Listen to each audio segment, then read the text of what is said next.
I'm Dean Walker, and welcome to the Poetry of Predicament podcast, a podcast for people brave enough to face humanity's challenges and problems, and most importantly, our numerous predicaments. The Poetry of Predicament is a podcast meant to inspire us to bring forth grace, beauty, and connection with the web of life in the face of a predicament-laden world. Today on the Poetry of Predicament podcast, we're speaking with a member of the core team responsible for the very rapid growth and development of an organization called Deep Adaptation around the world. Today we're speaking with Dorian Cavé. All right, welcome back to another episode of the Poetry of Predicament podcast. And it is now well into July of 2020, the year that everyone who is alive in this year will clearly reference where they were before 2020 and after 2020 for a number of reasons. And obviously, one of the most primary reasons is the COVID-19 onset in approximately February, March of this year. And I'm finding myself experiencing each of these months to be quite longer than what I'm used to in some, whatever the distortion is that goes on in our brains around time. I've really shifted a tremendous amount in my orientation in these podcasts. As many of you who've watched for a while will know that I've been really spending a lot of time speaking with people who have what I would call advanced practices in terms of expanding capacity to be present in the face of larger and larger stressors in the world. And, I guess I can get a quick promotional word in here. My guest today is Dorian Cavé. He is in the core team that established at least the Deep Adaptation Forum, if not its interweaving with a number of different aspects of this loosely knit organization, including the positive Deep Adaptation Facebook group, Deep Adaptation Forum, which he is the the core administrator for. I'm really looking forward to a couple of things. What I was talking about promotion just a moment ago, I am a volunteer moderator with what's called the Holistic Approaches and Guidance group there in the Deep Adaptation Forum with Matthew Paynton. And he and I have been conspiring to put together a two-part public conversation there in the forum, which all of you are invited to come and check out the forum, join if you'd like, check out the Holistic Approaches and Guidance group, and also check out this event, which I will put a link to in the show notes. The purpose of that event, those two conversations, is to establish some kind of an orientation, some kind of a map or a language for what is it to be involved with what could be called the collapse-aware community in the world. It's, in my experience, having been pretty deeply involved with this for about 8 years now, there still is not much of a mapping of this territory or a language that we can share to make sense of it. And I still consider that a big missing, an element that's of critical importance. And I don't think it'll ever be a single map or a single language, but we need to start somewhere. So that's what Matthew and I are doing in the forum conversations. And we're starting with what I would call the foundational level. When a person enters the collapse-aware community, basically what happens for most of us is a realization one way or another that things are not all right in our world, that something has gone terribly wrong, if it's at the level of the world financial markets, or food production, or environmental concerns, climate change, politics, fascism. There are so many issues. Primarily, what I am excited to speak with Dorian about today is, out of nowhere, a couple of years ago, for most of us, Professor Jim Bendell published a paper that went viral. And that paper is now usually called the Deep Adaptation paper, in which he describes his own experience of coming to terms with his field, which is sustainability leadership in the academic and corporate and organizational settings, and his realization that there is really not much to do with sustainability in our world today. And so he was really calling the entire field on its emperor-ness and its nakedness. I consider it one of the boldest moves I've seen by any public figure in my lifetime. That's a whole nother story. What I'm speaking with Dorian today about is, Dorian is part of a small group of the core group that has been formulating and now activating various expressions of deep adaptation. And so I'm excited to not only ask Dorian about, if he would give us his definition, if you will, lay of the land from his perspective of being in the collapse-aware community, and particularly with the emphasis on deep adaptation. I'd also love, because I've been involved to some degree, in some small way, with the Deep Adaptation Forum, I'm very curious to ask him about his experience of what's it like to be forming an organization that is literally addressing and hopefully in some significant way supporting people who are confronting the human-caused collapse of Earth and human systems. It's a daunting world and a daunting conversation. I've also just recently been exposed to another project that's very much related, that Dorian was a part of, putting together, and I hope we get that far in the conversation that we can speak about that as well. It had a very different flavor than any other expression I've seen in the collapse-aware community. And so I think we've got a remarkable opportunity in our conversation today with Dorian to be able to just get, of course, one man's experience of what his experience of these extraordinary times is, but also to be so interwoven with a team that is right at the point of the spear of trying to be of service in an extraordinary way in the most challenging time in human history. Dorian, thank you so much for spending time. I'm really glad, I'm particularly glad that you've just come back from some time away. I know you are a very busy person. So thank you for taking time to speak with me and us. And I've said a lot. I've introduced you almost not at all. So I would be thrilled if you would just pick up the thread and please introduce yourself as you would like to be known. What pieces could you put in place for us so we could know what got you into this place? Thanks, Dean. And thank you so much for having me on your podcast. It's a great privilege.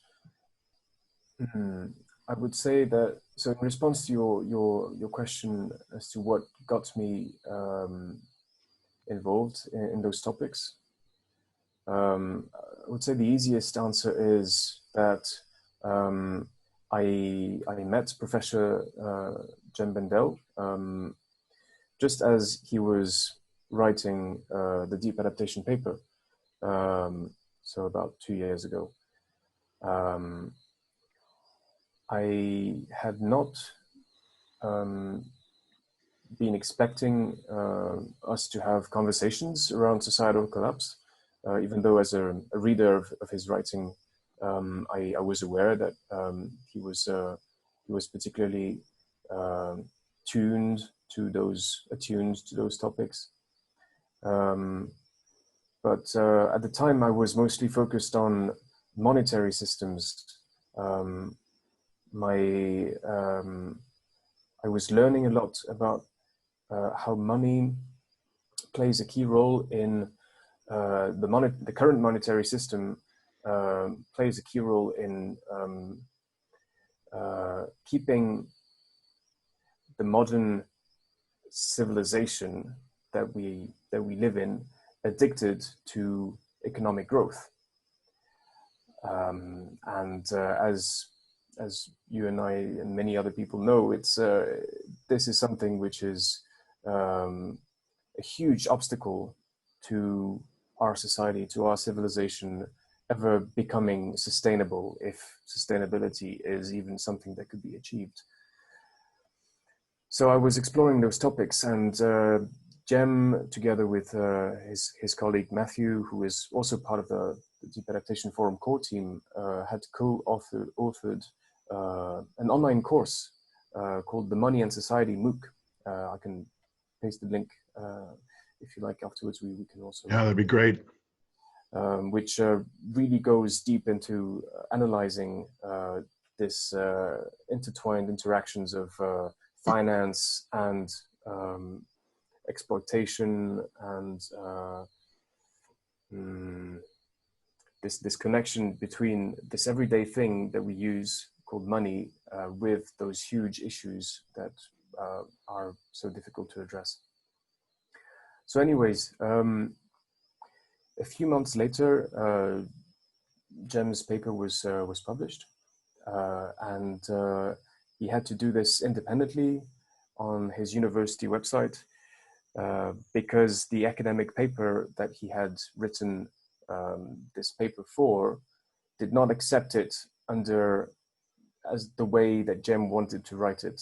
And one of the key reasons for that was that the reviewers felt this paper was not building on existing academic knowledge, which wasn't exactly the case, but Jem was basically opening up a whole new field of academia, at least in the English language, on this topic of societal collapse, and other reasons that can also be read in the paper itself and in the accompanying commentary. And it went viral. So hundreds of thousands of downloads from the university website, people discussing it in various circles, and somebody approached Jem with an offer to provide some seed funding for any sort of initiative that Jem would want to launch in response to this wave of interest that was generated. And Jem thought about it, and he decided to gather a small team of people, 5 of us, to begin the Deep Adaptation Forum. And that was back in March last year. So I've been involved ever since, curating the Professions Network. When we say the Deep Adaptation Forum, we tend to view it as something that, as an umbrella term for the Positive Deep Adaptation Facebook group, for the LinkedIn group we have, the Professions Network, and a variety of other groups that are also more or less closely connected to those platforms. We also have a whole network of affiliated local deep adaptation groups. I think at the moment there are 17 of them in various countries of the world. And so yeah, my main involvement has been as the curator of the Professions Network, which is a place to discuss this topic of societal collapse with a particular focus on various professional fields and fields of activity such as community action. Right. I'm wondering if you could do me a favor. It's something I like to ask people who, especially those of us who've been around the Deep Adaptation Community for a while. Do you have an elevator pitch for what is this deep adaptation stuff? I would say that the deep adaptation agenda is perhaps what is at the core of what we do in the Deep Adaptation Forum. And so this deep adaptation agenda is a set of key questions which Jem raised in this deep adaptation paper. A set of questions which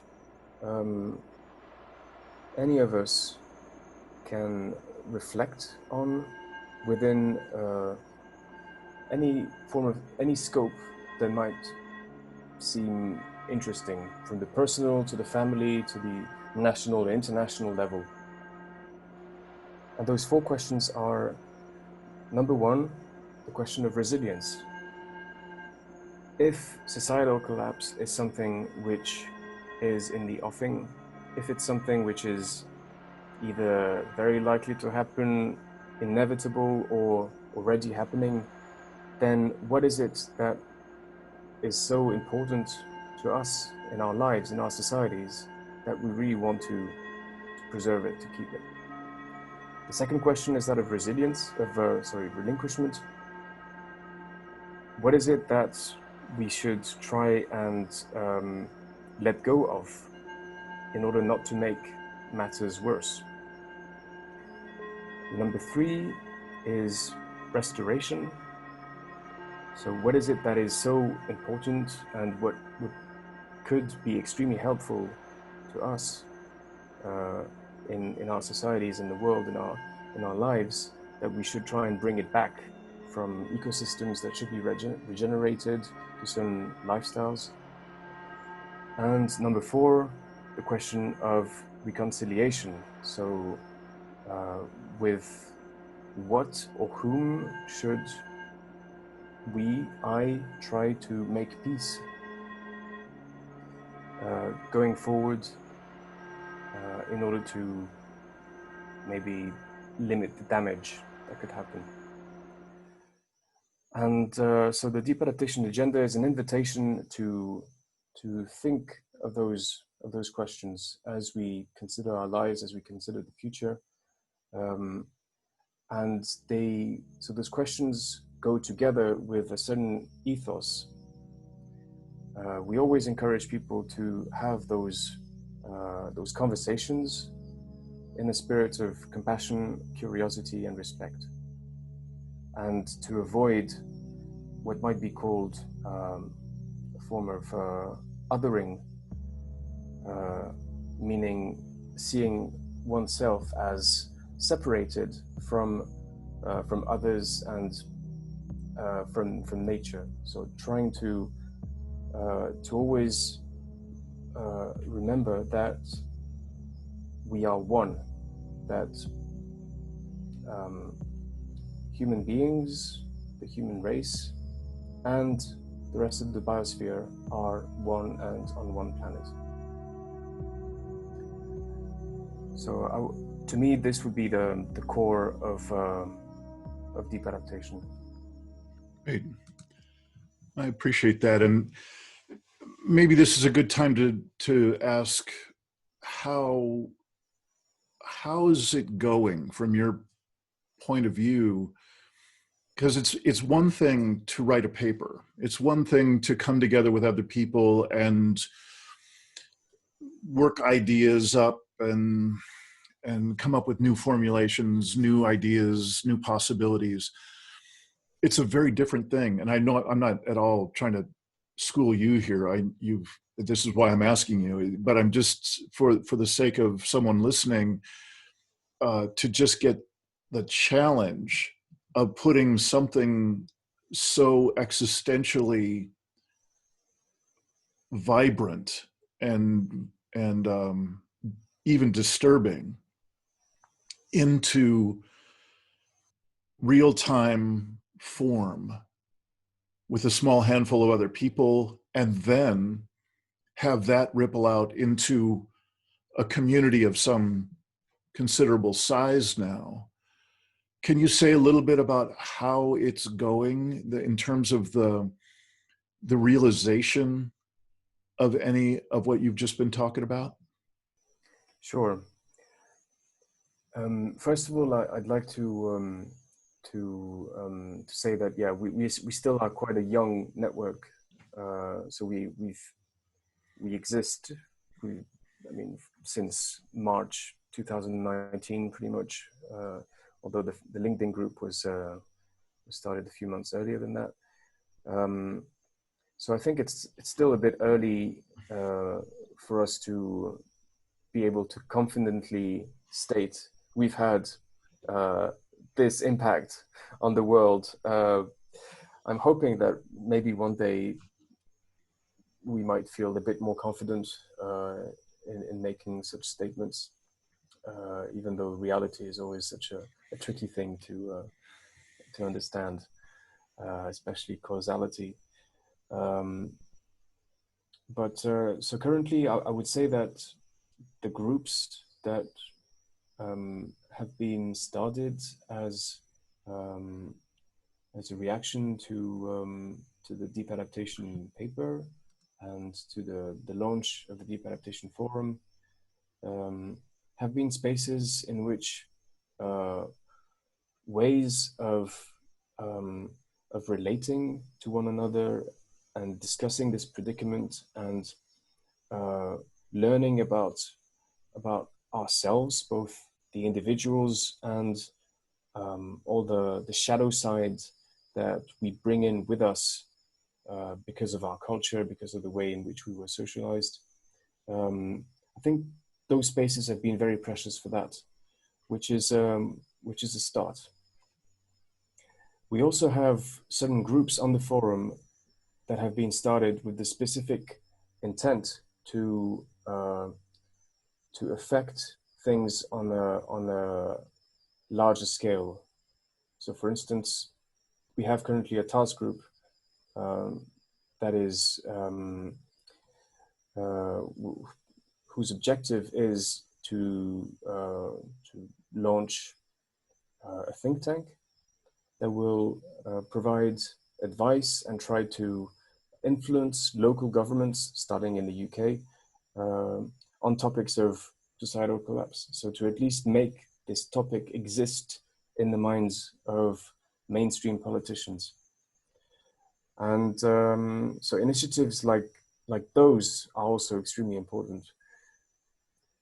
In a distinction which is often made in the field is that of the inner path and the outer path, or the inner adaptation and the outer adaptation. Inner adaptation referring a bit more to the psychological and emotional level processing, and outer adaptation to the more practical stuff, such as where do I live and how do I find water, and should I move to the Arctic Circle, things like that. And I would say that maybe currently I feel that Deep Adaptation Forum spaces are a bit more focused on the inner side, but we also hear from many people that they have a strong interest and eagerness to look at the practical steps that can be taken in order to affect world governments, to start local eco-villages, and I think those are very important too. And maybe this is something that will become more and more a part of the life of the forum going forward.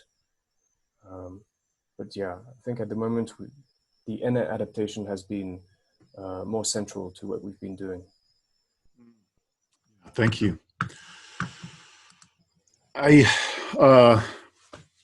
I'm already sweating a little bit at how quickly the time is going.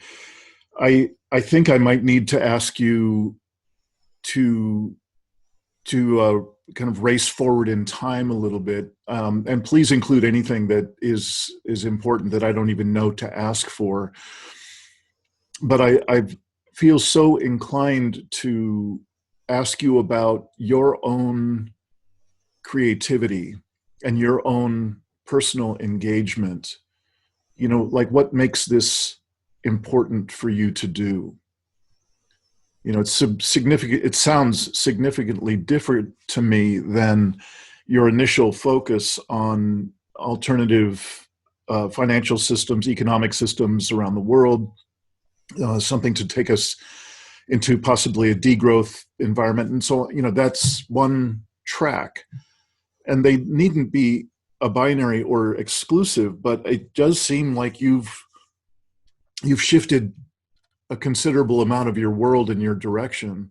So I'm wondering if you'd share any of that, and perhaps you could, in finishing up whatever you'd like to share about that, mention this recent project that I'm sorry, this is not a very polite way to describe it, because I just remember there are a number of Russian people involved with the project, and in fact, part of it was translated one way or the other when, you know, presenter had one language or the other, and I found it absolutely fascinating.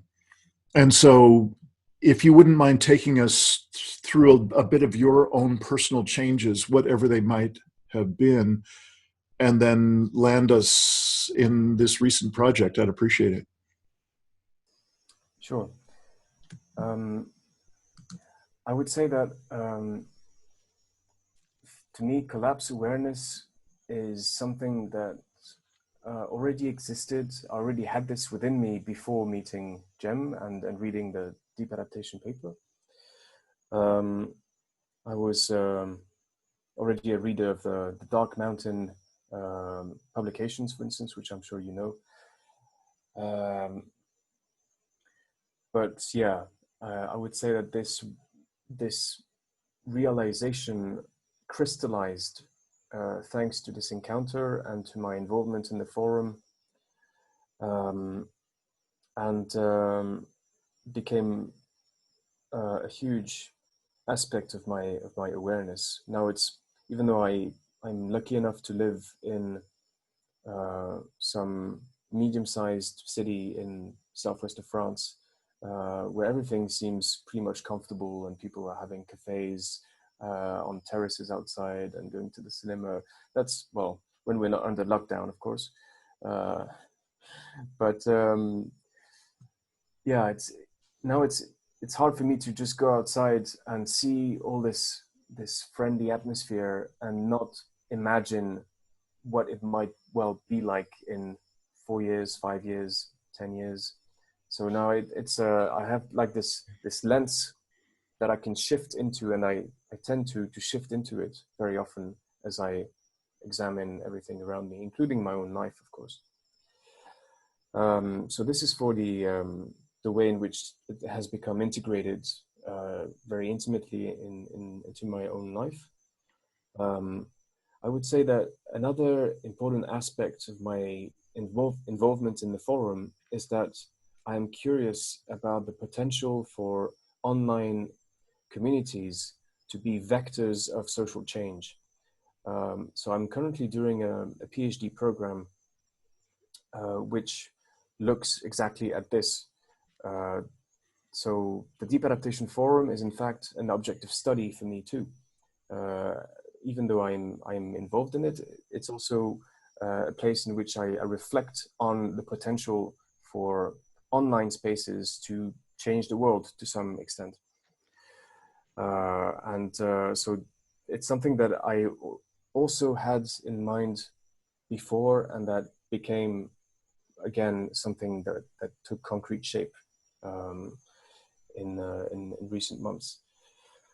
And so this also ties into the initiative that you just referred to. The Postcrisis Immersion was in...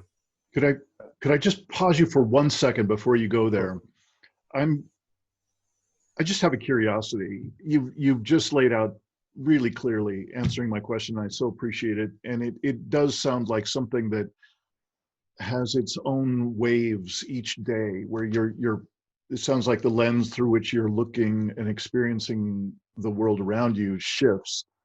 And so you have that facility of being able to engage sometimes very intimately. You know, if you're anything like me, it sometimes is it can be waves of grief, it can be waves of fear, it can be waves of joy, the whole spectrum. I'm curious if you would share what for me just slightly precedes all that in my own entree into the collapse-aware community. I'm wondering what you see, what you project, what you estimate when you look out. You know, you just said 4 years, 5 years, 10 years, whatever. I think all of us in this collapse-aware community, or many of us, do something that has a very technical term for it in my lineage called making shit up. I think all of us make shit up. We've got to be able to just put together enough brain cells to move forward into the next day. And I'm curious if you could just say a little bit of what are some of the larger scale projections, more obvious and well-known projections of what you're seeing coming and approximately when? You know, for instance, there's a punchline in my book, The Impossible Conversation, which I put out in 2017, in which I started with a whole focus on climate change, and it was abrupt climate change. And I had to do a whole lot of learning how to learn about climate change, to just vet the material, to just make sure it wasn't just the craziest bullshit to come down the pike. And what I ended up doing was forming my layman's approximation of what I think is coming, given all the research that I had done and put together and scientists I'd spoken with. And I came up with between 3 and 5 degrees C above pre-industrial baseline by 2050. That's the temperature. You know, it's one of the most obvious and well-known metrics that we all use and talk about. And then similarly with sea level rise, for instance, I have every reason to believe that it will be far, far more than what the IPCC has been saying for quite a long time, of less than 3 feet, actually closer to 2 feet maximum by 2100. I come up with far more than that. So those are my two little chunks, two little pieces that I made up, you know, in my own way. I'm curious, could you share with us anything that you've put together like that, that you roughly estimate out ahead? So yeah, as you say, it's almost impossible for people who, like us, who are deep in those topics, not to have those visions and envisionings of what might happen. I would say that for me, okay, I would like to mention 3 things. So climate-wise, a major element which to me might be absolutely crucial, is said to be absolutely crucial, is that of the question of an Earthwide threshold for runaway climate change. Mm-hmm. So this is something that has been proposed in a well-known paper, the Hothouse Earth paper, about 2 years ago, I think. And it seems quite likely that such a threshold exists, even though it's, to the best of my knowledge, it's something that still needs confirming, and maybe it will only be confirmed when it actually happens. Right. Who knows? But if this actually exists, and if this threshold is around plus 2 degrees Celsius, as the authors of that paper say it could be, even though that's the lower boundary, then it means that if we pass this threshold, then things will get extremely bad and will not be stoppable anymore. in terms of self-reinforcing feedback loops for the rest of the century and well into the future, hundreds of years in the future. So this is still an element of uncertainty, but I sense that it could very much exist. So it connects to another aspect, which is that of the reserves of fossil fuels, which are still available in the ground. And we know that we have to leave, I forget if it's 75% or 80% of currently proven reserves underground, if we don't want to go beyond the +2 degree threshold, or at least indicator. So if we continue burning fossil fuels at the rate that we are burning them now, and if this threshold exists, then we are set for catastrophe. It's almost impossible for the Earth to be below +3, +4 degrees, and some models even posit +6 degrees by the end of this century. And so that would mean mass human mortality. It would mean that in all likeliness, if we still have 1 billion human beings on the planet by the end of the century, then it would be lucky. I don't know for whom, but so I still have this feeling of uncertainty around those key questions, but I sense that in my lifetime, it's very likely that there is going to be mass episodes of starvation, of migration that will lead to conflict. And I'm just hoping it will not become nuclear conflict, because the nuclear winter, I mean, if a nuclear winter happens and you just need a very depressingly small number of nuclear warheads to detonate for such a phenomenon to appear, then I mean, yeah, that would be the end of our species, quite likely. So when I look into the future, I don't go as far as the year 2080 or 2100, because I feel like there are just too many uncertainties. But one thing that seems very, very present already in the society that I'm living in is huge levels of inequality, rising authoritarianism, authoritarian tendencies on behalf of governments, this tendency for the more wealthy nation states to barricade themselves against flows of people migrating away from places that are already collapsing or becoming unlivable. And I think it will require a massive uprise, democratic uprise in various places of the world to counteract this tendency. But so far, yeah, I'm not seeing this happening. So I'm hoping that I'm wrong. Yeah. Well, thank you for that. I hope you didn't mind that kind of side track, but it has been so common in my podcast conversations that it seems like there's an important kind of sharing and in some small way a bit of learning from each other. How did you put together your estimate? You know, is a very common question that we can throw around and explore.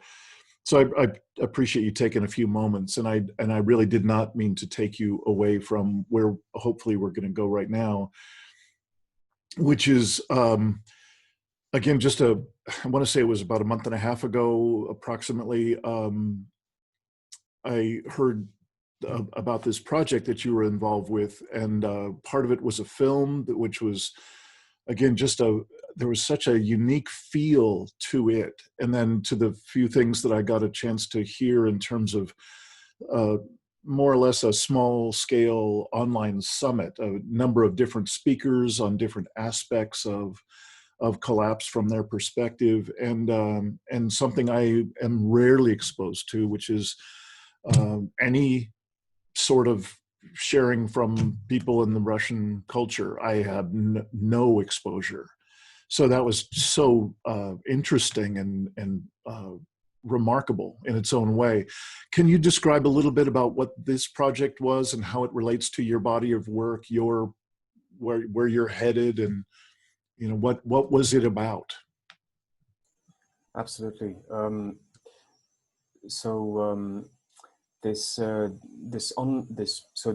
what you're referring to, the post-crisis immersion, was a 9-day long event that basically took place between June 27th and July 5th, and it was something that was born from a loose gathering of people that have been meeting regularly for a few years now, mostly gathering in the north of Russia in a little village. So there's no formal organization. It's a group of people who know each other extremely well, are passionate about thinking of the multiple crises that we are in at the moment, and imagining how to engage with those terrifying prospects and the immense scale of this predicament through a variety of lenses, from philosophy to art to science, futurology. And I was invited to take place in one such gathering a few months ago, a physical gathering in that village, where I met many of those people. So, as you mentioned, most of them are from Russia. A few of those friends came from other countries, and we decided to pursue the conversations that we had, which were extremely rich, online, by involving other people who had not been able to join us in the physical immersion. So we decided to have this online event, in which I would say the deep adaptation agenda or ethos is at the heart of the conversations that are taking place. And to me, this is particularly fascinating because I think most of those people have been having those conversations way before the Deep Adaptation paper was even written. So the ground was already there, the consciousness was there. So the post-crisis immersion online event had the main aim to bring together in online spaces various existing communities. Some of those communities are physical, such as the village I mentioned in northern Russia. There's another eco-village in Sweden called Sudabin, and also non-physical communities. So for instance, I was a participant as a representative of the Deep Adaptation Community, as were several volunteers from the forum. We also had people from Ecolese, which is a European-wide network of networks, and so on. And so our objective was to explore together the roots of the crisis that we are facing, that we are in, to envisage how to respond to what is happening, to dream about slightly less, the prospects that might be a bit less terrifying than those I mentioned a few minutes ago. And most importantly, I would say, connect people who didn't know each other before. So I think it was a very rich place for people who were already thinking along the same lines, becoming at those topics from different perspectives, to get to know each other, to to establish links, to maybe start new projects together. We even, some of us are considering starting a new eco-village, even in Scandinavia. It was like a melting pot of people from very different horizons. As you mentioned, a documentary about deep adaptation was actually broadcast during this event. And this documentary was filmed, in fact, in March in that village of Bereznik when I was over there. So I can send you a link to that documentary. I think it's an open access, even though I'd have to check. But at its heart is several people sharing their vision of each of the 4 R's of the deep adaptation agenda that I mentioned. So resilience, relinquishment, restoration, and reconciliation. So there are some very fascinating reflections and interpretations of those questions in that film. Got it. Thank you. I'm curious, is there a particular, can you remind me the name of the online collection of talks and so on that? It's called the event was called the Postcrisis Immersion. Postcrisis Immersion. Yeah, so I'll send you a link. So we're now still in the process of finalizing the gathering of some harvests, some notes and artworks, different things, recordings that were made in the course of this event. Yeah. And I think everything will be made available on the official website shortly. Great. Yes, link would be wonderful. I myself would like to see if there are recordings of some of those talks, and then whatever you're describing in terms of the harvesting of various people's reactions and openings in that process. That would be wonderful. Yeah. Dorian, how do you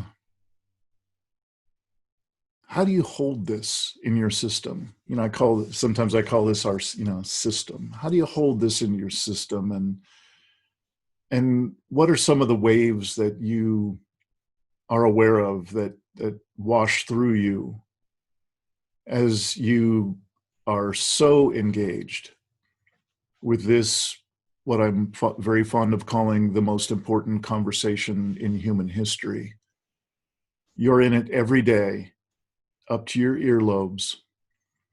And so can you share with us a bit about what that's like for you, and anything that you might share with us about the ways of keeping yourself on track, keeping yourself as open-hearted and as connected as possible when the waves often don't promote that? So I'm curious, how do you self-regulate? How do you co-regulate with others? How do you stay connected? How do you keep your heart open? And what are some of the bigger waves that you feel as you go through your day?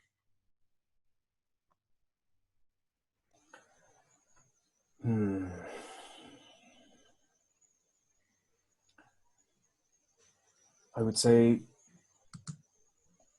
the most, some of those waves you mentioned that are most present in me would be waves of anger for the way in which our civilization, and I'm saying specifically this Western civilization, has become such a destructive, appalling project, forcing pretty much the rest of the world to follow in the tracks of European and North American colonization, and the huge injustice that this has brought about. And to me, this is something which is also what keeps me going back to those topics of climate change and of collapse, is the unfairness of it, how deeply, how everything that we've been discussing will and is already impacting the most people who are least responsible for all of this craziness, for all of this destruction, be it in the global south, first and foremost, places that have endured centuries of colonization and the various forms, and people in the so-called global north too. The communities that are the most vulnerable are the first ones to bear the brunt of say, extreme climatic events, as we see in Europe and North America all the time. So this anger often wells up inside of me, and I'm trying to make it a source of energy, and not to let it make me feel bitter. I'm trying to hang on to the maybe a form of outrage that can carry me forward and hopefully help me do some good. But then, of course, waves of grief keep impacting me.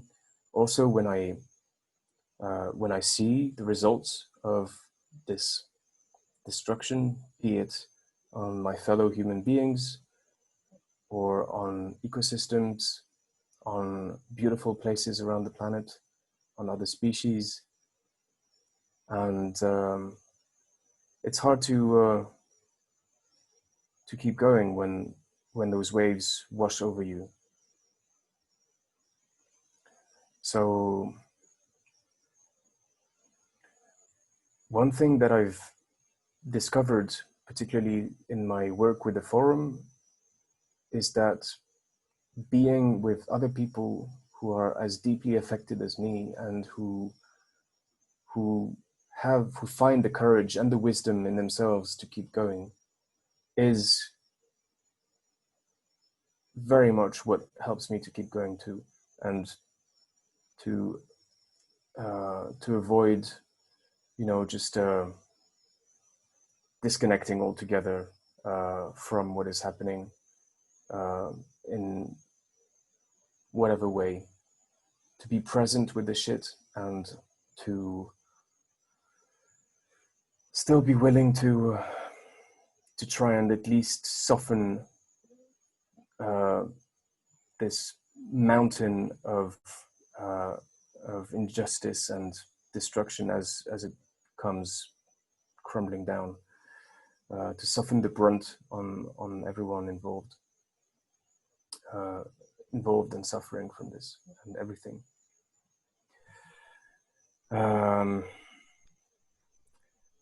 And I don't think I have much else that would be very original to share on this, but taking breaks from the internet, from computers, from the city, being able to just be in nature and to feel the ground underneath me and the sound of the wind in the trees, just very simple things like this. Plus 91, 92. Yeah. So that's also what I'm experiencing. I also had a very good call earlier today with a few people. It was a second call.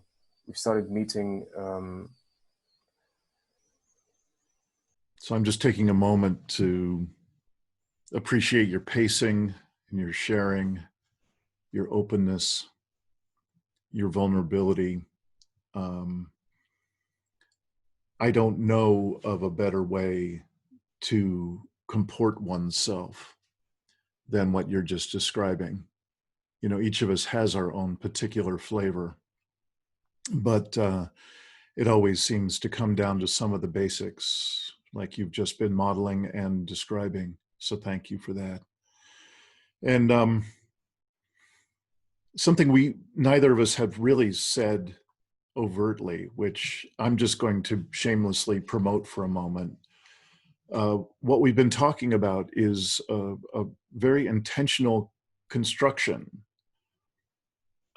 creation in the past couple of years here, the Deep Adaptation gathering of different organizations, some quite small, some getting quite large, which includes, again, the Deep Adaptation, the Positive Deep Adaptation Facebook group, perhaps the largest of all. And I will be putting in to the show notes for this particular interview each of the links to each of these elements. So if this is all new to someone who's watching this conversation, you'll be able to go check it out. You'll be able to find out what it is that Dorian has put together and run in terms of the Deep Adaptation Forum or the Professionals Network. And so there will be links to the documentary that you shared about and the website for that particular summit of just a month ago. And we have, between us, we have a number of different circles that overlap in this small but growing collapse-aware community. And it feels extraordinarily satisfying and important and good to me to be able to share in the way that you finished up your sharing just now by saying that being with others who are on the same wavelength and they know what you know, we all have a picture of it, and we still show up. And we show up in relationship with one another and doing it the best we know how. And I'm not sure, but that might just be as good as it gets. So Dorian, I'd invite you, if there's anything that you'd like to finish up your time with us today by saying, you're certainly, the floor is yours, but I just, as my last word with you is, thank you so much for the expertise and the life experience you bring to this in the first place, and then how you've decided to deploy that, and then the obvious heart and presence that you bring in addition to that. I'm most grateful for your work and also for you coming to talk with us about it today.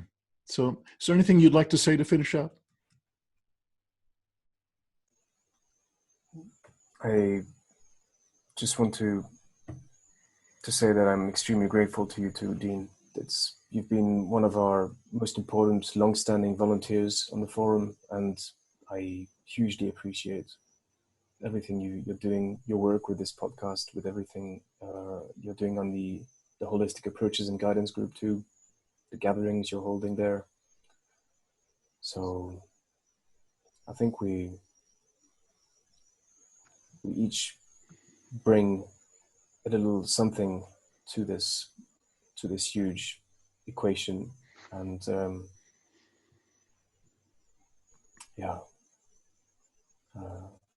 I'm hoping that through this recording more people will be joining us and having those conversations with us. So, thank you. Dorian Cavé, thank you so much for your time, your heart, your presence, and I look forward to my next time being able to be on yet another Zoom call with you, my brother. Same here, Dean. Have yourself a good evening. You too. Take care.